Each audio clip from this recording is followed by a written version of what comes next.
Hello, internets. This is Patrick Watkins again from PW Sounds, doing another video tutorial for in-home recording. And today's video is just a really short trick that I want to show you about a certain plugin called the sample delay and how to use it to create width from your instruments. What we have here so far are just three audio files. We've got a MIDI file and two audio files, sorry, in an 8-bar loop, and just a drum kit, a bass line, a slide guitar lead line. And what you'll notice, everything's panned to the center, and there seems to be some fighting going on between the bass guitar and the lead guitar for space. So check it out.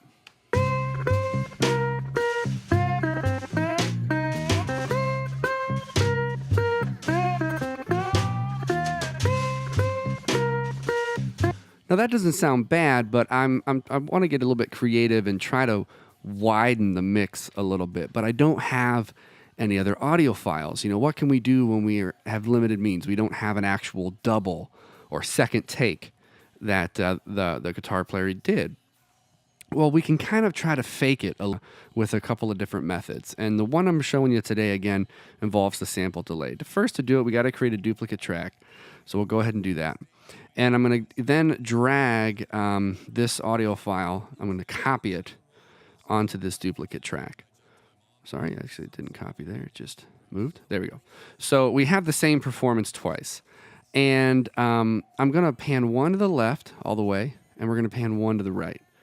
Now, since this is not an actual duplicate take, or double take, sorry, not duplicate takes. It's not an actual second take. They're exactly the same.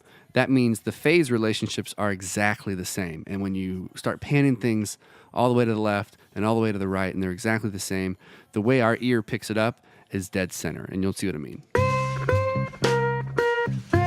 That track is still sounding completely in the center. If I mute the right, oh, okay, there's the one on the left. If I mute the left, there's the one on the right. But when I bring them both in, it's dead center.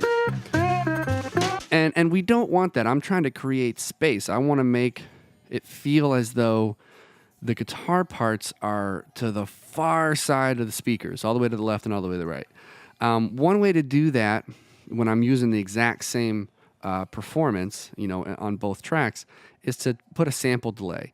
And on other DAWs, they might be called something different, but what this is going to let me do is just delay the start of that signal by milliseconds.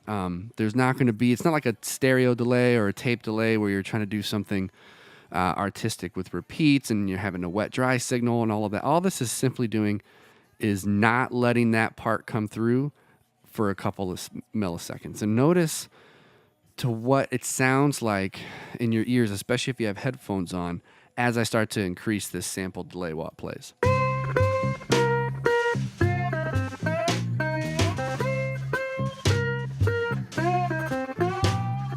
Do you hear that?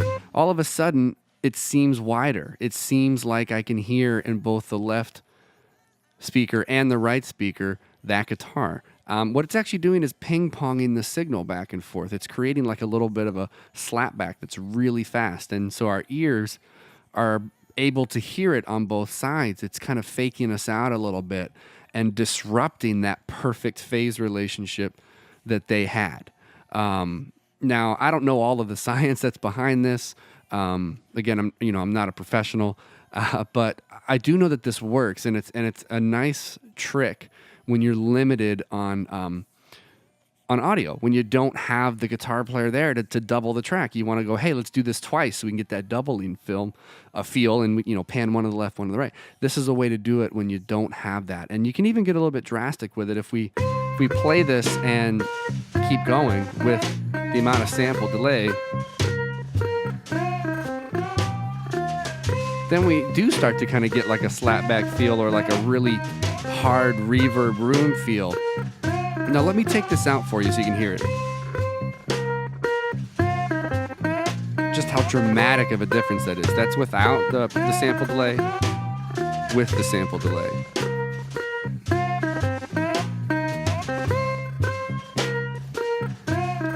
So that is a neat trick that I like to use. I really hope this helped. Let me know if you have any questions. Again, my name is Patrick from PW Sounds. Find me on Twitter, and we'll get back at you next week. Thanks so much.